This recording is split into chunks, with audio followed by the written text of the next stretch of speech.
Canisius came out fighting, but they couldn't pull off the win, falling to Quinnipiac in their MAC opener 65-55. I'm Mike Bunt, joined alongside Griff's play-by-play man, Mike Scott.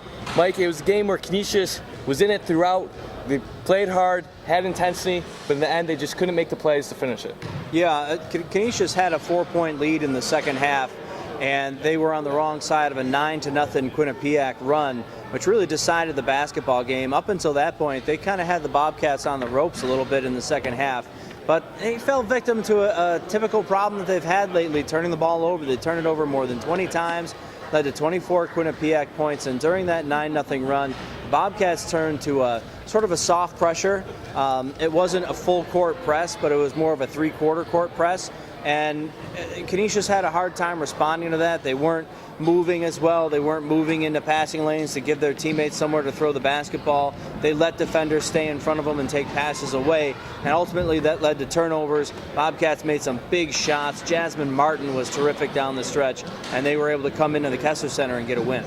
Jasmine Martin, as you noted, a lot of big shots, had 22 points, was one of the players that really helped the Bobcats make that run late in the game to put Canisius away.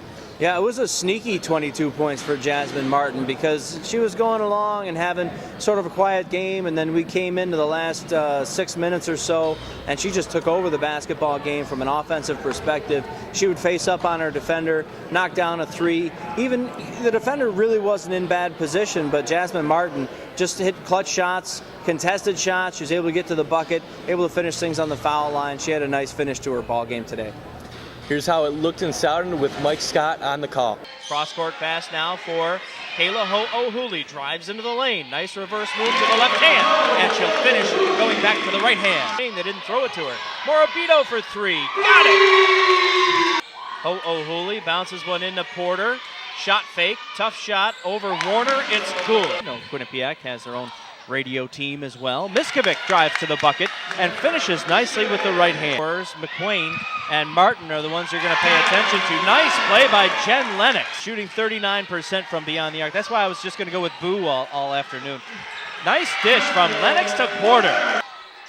Morabito has it down for Canisius. Mungo at the top of the arc, throws one into Ruddle, catches, finishes, count the bucket and the foul. As was so aggressive on rebounds, sometimes she did steal it away from teammates. Three on the way from Mills from way downtown. Tiana Mills. The score in favor of Canisius. It's 21-20 Golden Griffins. Mills the other way. Miskovic is wide open. Cross-court pass. Ho'ohuli's all alone in the corner, and she's got a three-point field goal. Miskovic will drive in. Ruddle rotates out. Her baseline jumper is good. Earl. Morabito for three. Swish! The shot clock. She pulls it back out. Calls for a screen. Goes the other way, goes baseline, floater off the window, count it for Tiana Mills. Second half is as good as our first half. We're really going to have a good time down the stretch, folks. Porter, she knocks down a two-point field goal from 12 feet along the baseline far side.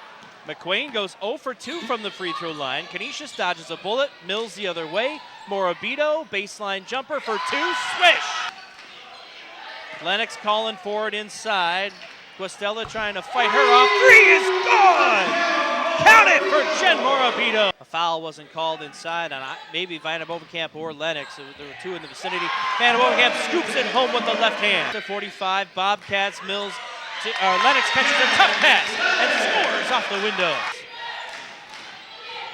Miskovic looking baseline. Up top for Porter. Floats one in for Lennox. Catch and finish. Jen Lennox scores. Now, and I'm joined by the head coach of the Golden Griffins, Terry Zay. This game was decided during a 9-0 Quinnipiac run in the second half. What happened during that part of the game? You know, they went to their soft pressure, back to their zone, and we didn't attack it very well. In the first half, when they went to it, we got a bunch of layouts, and then we didn't attack it very well. We turned it over, and that was really the game for us, was turnovers, and some missed free throws, I think, in some opportune times where we needed two baskets. There was, a time where we needed to make some free throws, but it was really that run where we turned it over against their soft zone and didn't get the action into the middle of the floor. We were sort of all over the place. It just got us off our rhythm, and that hurt us. And then in that time when we, turned us over, Jasmine made a big three, and McQueen got a big bucket inside.